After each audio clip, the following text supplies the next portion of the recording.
কচুরলতি এইভাবে একবার হলো বাড়িতে তৈরি করে দেখতে পারেন। একবার এইভাবে তৈরি করলে প্লেটের ভাত নিমেষেই শেষ করে ফেলবেন, হাত চাটতে বাধ্য হবেন। কচুরলতি এমন রেসিপি একবার হলো তৈরি করে দেখুন, খেতে অমৃত লাগবে। নমস্কার বন্ধুরা, অমৃতা দি কুকিং চ্যানেলে সবাইকে স্বাগত জানিয়ে আবারও হাজির হয়েছি। তো যে সকল বন্ধুরা ইউটিউব চ্যানেল থেকে দেখছেন তারা প্লিজ চ্যানেলটাকে সাবস্ক্রাইব করে আমার পাশে থাকবেন, আর যারা ফেসবুক থেকে দেখছেন তারা পেজটাকে ফলো করে রাখবেন। আর স্কিপ না করে পুরো রেসিপিটি দেখা অনুরোধ রইল, লাইক দিয়ে ভিডিওটি দেখবেন। তো চলুন রেসিপিটি দেখে নেওয়া যাক। এখানে দেখুন বন্ধুরা, নিয়ে নিয়েছি কচুরলতি। তো এইগুলো লতি আমার 2 দিন হয়ে গেল, একেবারে কিন্তু কাঁচা কাঁচা ছিল বন্ধুরা। তো 2 দিন পর কিন্তু হালকা করে এই গাটা দেখুন শুকনো শুকনো হয়ে গেছে। তো কোনো অসুবিধা নেই, 2 দিন রেখে কিন্তু খাওয়া যায় খুব ভালো করে। আর দেখুন কতগুলো কিন্তু কচুরলতি, এখান থেকে আমি একটা কচুরলতিগুলোকে টেনে নিচ্ছি। আর এই যে দেখুন কত বড় বড় কচুরলতিগুলো বন্ধুরা। এই লতি কিন্তু খেতে দারুণ লাগে, আমার তো খুবই ভালো লাগে। আপনাদের কেমন লাগে অবশ্যই কমেন্ট করে জানাবেন। তো প্রথমে এই কচুরলতির এইগুলোকে হালকা করে ছিলে নিতে হবে। তো দেখুন এইভাবে আমি ছিলে নিচ্ছি। আর আমি যেভাবে রান্না করব এভাবে একবার হলো রান্না করে দেখবেন, তো কিন্তু মুখ চুলকোবে না, খুবই ভালো লাগবে খেতে। তো প্রথমে সবগুলোই কিন্তু এইভাবে আমি খোসাগুলো ছাড়িয়ে নিচ্ছি, এই যে এই সুতোর মতো থাকবে এইগুলোকে হালকা হালকা করে দেখুন সবগুলোকে আমি এভাবে ছিলে নিচ্ছি। আগে এটা ছিলে নিলে একটু সুবিধা হবে, তার জন্য কিন্তু আমি এইভাবে ছিলে নিচ্ছি। তো কচুরলতির এইগুলো সবগুলোই আমি ছিলে নিচ্ছি, তারপরে ফিরে আসছি। তো এইগুলো কিন্তু খুব সহজেই ছিলানো যাচ্ছে। আর এই যে দেখুন বন্ধুরা, ওপরকার হালকা করে এই যে ছিলকানিগুলো কিন্তু আমি বের করে নিলাম, তুলে তুলে ফেলে দিয়েছি। আর দেখতে দেখুন কতটা সুন্দর লাগছে। এরপরে এই খোসাগুলো কিন্তু খুব সুন্দর করে তুলানো যাবে, একেবারে কিন্তু চকচকে হয়ে যাবে। আর এই যে দেখুন যেমন দেখা যাচ্ছে এই সবুজ অংশটা কিন্তু দেখা যাবে, একেবারে খুবই ভালো লাগবে। তো চলুন এইভাবে কিভাবে আমি এগুলোকে খুব সহজেই উঠিয়ে নেব সেটাও কিন্তু আপনাদের সঙ্গে দেখাবো এই ভিডিওতে।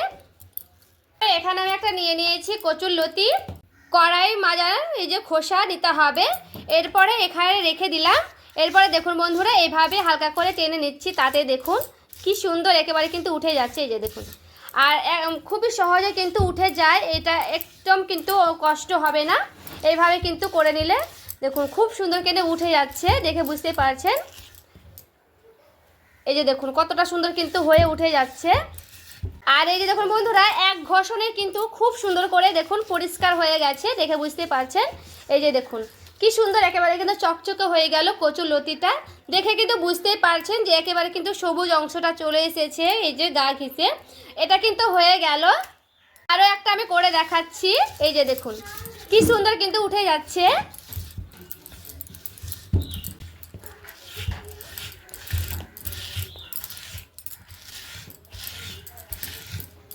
আর দেখুন কতগুলো কিন্তু উঠে গেছে, দুটোতেই কতগুলো উঠেছে। এই যে দেখুন কতগুলো উঠেছে। এটাও কিন্তু করে নিতে পারবেন খুব ভালো করে, এইভাবে কিন্তু করে নিতে পারবেন। একটা ছুরি নিয়েছি, ছুরি নিয়ে এইভাবে হালকা করে ঘষে নিতে পারবেন খুব সুন্দর করে। এই যে দেখুন ঘষে নিলেই কিন্তু খুব ভালো করে এই যে উঠে যাচ্ছে, পরিষ্কার হয়ে যাচ্ছে।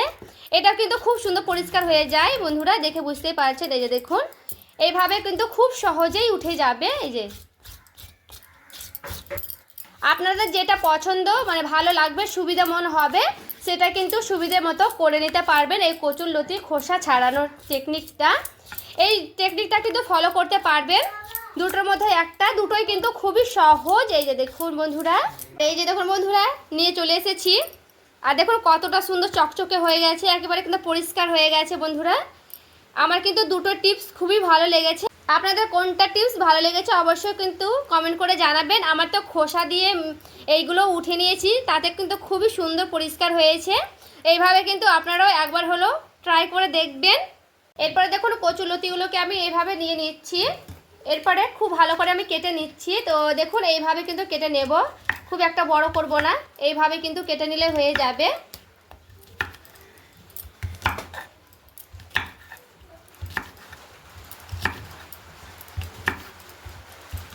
আর যেগুলো একটু মোটা আছে সেইগুলোকে একটু 2 পিস করে নিতে গেলে পারবেন এইভাবে। তো আমি কিন্তু একটু মোটাগুলোকে এইভাবে 2 পিস করে নিচ্ছি, এতে করে ভালো হবে তার জন্য। তো দেখুন এই যে দেখুন এইভাবে কিন্তু 2 পিস করে কেটে নিলাম বন্ধুরা।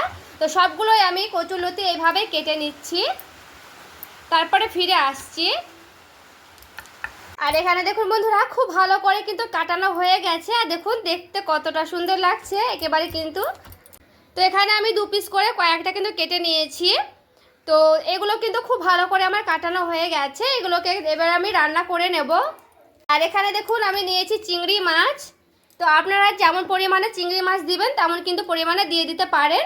তো আমি একটা কেটে দেখাচ্ছি কি চিংড়ি মাছ কীভাবে কাটবো।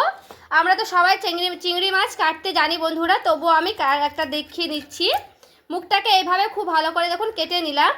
আর এইগুলো এই পাগুলোকে আমি এইভাবে কেটে নিচ্ছি। আর চিংড়ি মাছটা কিন্তু একেবারে কিন্তু টাটকা আছে, দেখুন দেখে বুঝতে পারছেন রক্ত বেরিয়ে গেছে। আর এই যে দেখুন এখান থেকে একটা সুতোর মতন বের হবে বন্ধুরা, এই সুতোর মতনটা বের করে দিতে হবে। এই যে দেখুন হালকা করে টানতে কিন্তু খুব সুন্দর হয়ে বেরিয়ে যাচ্ছে। এই যে যদি পুরোটাই না বেরিয়ে যায় তবে কিন্তু এই নিচ থেকে কিন্তু বের করে নিতে পারবেন। এরপরে আমি এই দেখুন এই পেছনটাও আমি হালকা করে টান দিলে কিন্তু বেরিয়ে মানে ছিঁড়ে যাবে। এই যে দেখুন এখানে দিয়েও কিন্তু খুব ভালো করে কালো সুতোটা বের করে নিতে পারবেন। এই যে দেখুন তো আমার কিন্তু পুরোটাই বেরিয়ে গেছে, এখানে কিন্তু নাই।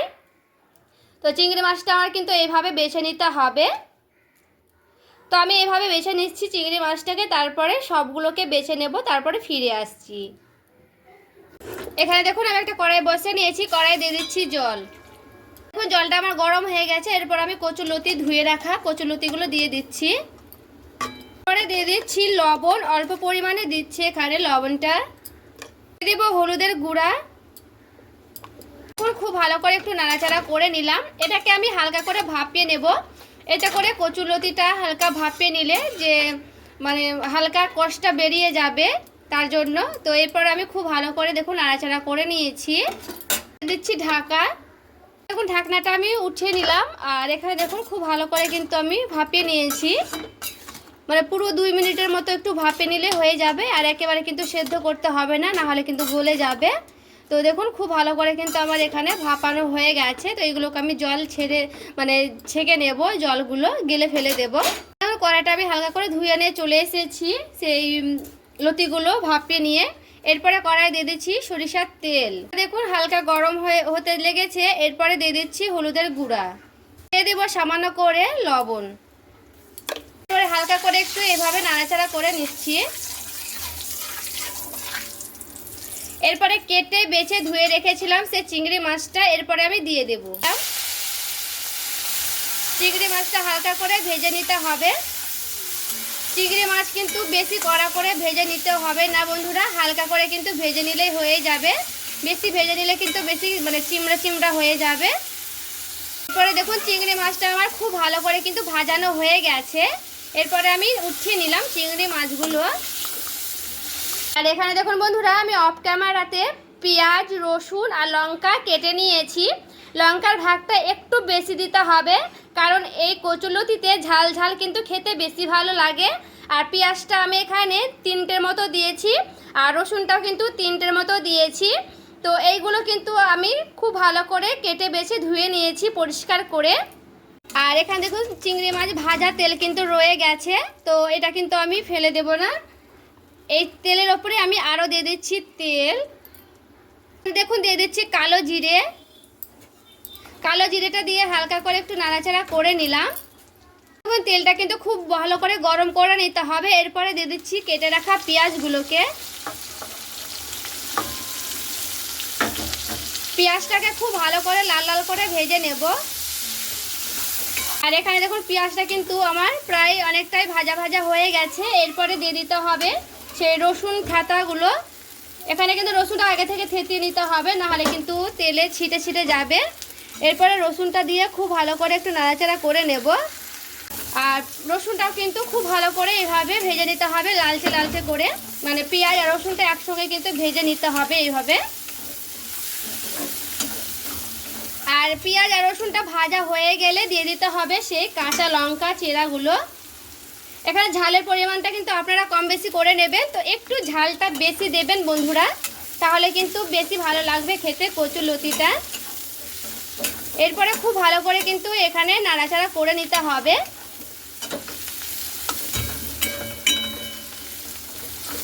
দেখুন দিয়ে দিচ্ছি অল্প পরিমাণে লবণ, যেহেতু কিন্তু আমি আগে থেকে দিয়েছি লবণ, তো সামান্য করে দিচ্ছি লবণটা। পরে দিয়ে দিচ্ছি হলুদের গুঁড়া সামান্য করে, দিয়ে দিচ্ছি লঙ্কার গুঁড়া। লবণ, হলুদ আর লঙ্কার গুঁড়াটা দিয়ে হালকা করে নাড়াচাড়া করে নিচ্ছি। পেঁয়াজটাকে খুব ভালো করে কিন্তু ভাজা ভাজা করে নিতে হবে। আর এখানে পেঁয়াজ রসুনটা আমার খুব ভালো করে কিন্তু ভাজানো হয়ে গেছে, যেন কাঁচা গন্ধ না থাকে এইভাবে কিন্তু ভেজে নিতে হবে। এখন কচুলতিটা জল গেলে ফেলে দিয়েছি, এরপরে আমি দিয়ে দিচ্ছি। এরপরে খুব ভালো করে নাড়াচাড়া করে নেব। তো কচুলতিটা দিয়ে খুব সুন্দর করে দেখুন এইভাবে নাড়াচাড়া করে নিতে হবে। আমি এখানে গ্যাসের আঁচটা কমিয়ে দিয়েছি। গ্যাসের আঁচ কমিয়ে কমিয়ে কিন্তু খুব ভালো করে নিতে হবে।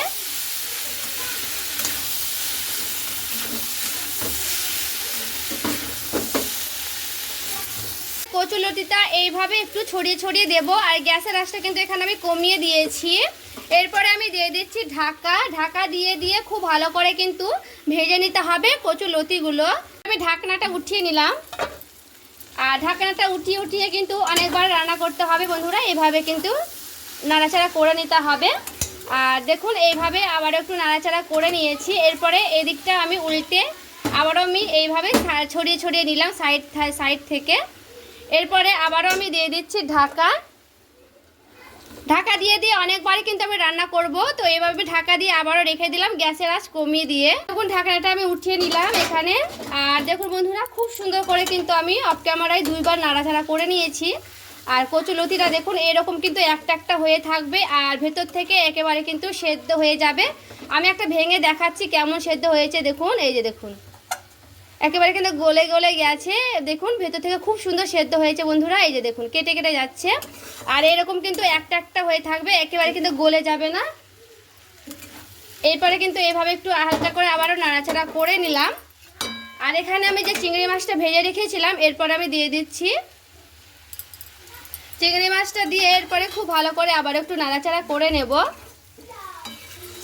দেখুন খুব সুন্দর করে কিন্তু এইভাবে চিংড়ি মাছটা দিয়ে নাড়াচাড়া করে নিতে হবে। আর প্রায় দুই মিনিটের মতো একটু নাড়াচাড়া করে নিতে হবে, এতে করে চিংড়ি মাছটা যেন মানে সেদ্ধ হয়ে যায় আরও একটু। তার জন্য এই জন্য আমি আর একটু গ্যাসের আঁচ কমিয়ে দিলাম। গ্যাসের আঁচ কমিয়ে দিয়ে আবারও একটু ঢাকা দিয়ে দিব।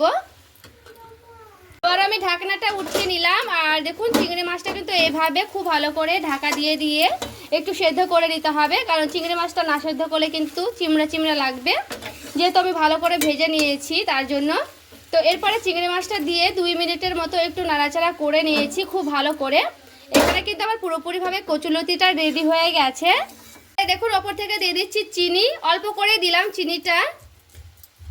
চিনিটা দিয়ে হালকা করে একটু আবারও নাড়াচাড়া করে নিলাম। তারপরে আমি কচুলতিটা নামিয়ে নিচ্ছি, তারপরে দেখাচ্ছি বন্ধুরা কেমন হয়েছে রেসিপিটি। আর এই যে দেখুন বন্ধুরা রেডি করে নিয়ে চলে এসেছি। আর দেখতে দেখুন কতটা লোভনীয় হয়েছে। এইভাবে একবার হলো কচুলতি দিয়ে চিংড়ি মাছের রেসিপি ট্রাই করে দেখতে পারেন। খেতে তো বন্ধুরা দুর্দান্ত হয়। এইভাবে একবার রাতে তৈরি করলে হাত চেটে ভাত খাবেন। তো এই রেসিপি ভালো লেগে থাকলে প্লিজ লাইক করবেন, আর চ্যানেলটাকে সাবস্ক্রাইব করে আমার পাশেই থাকবেন। দেখা হচ্ছে আরও একটি রেসিপির সঙ্গে। সবাই ভালো থাকবেন, সুস্থ থাকবেন।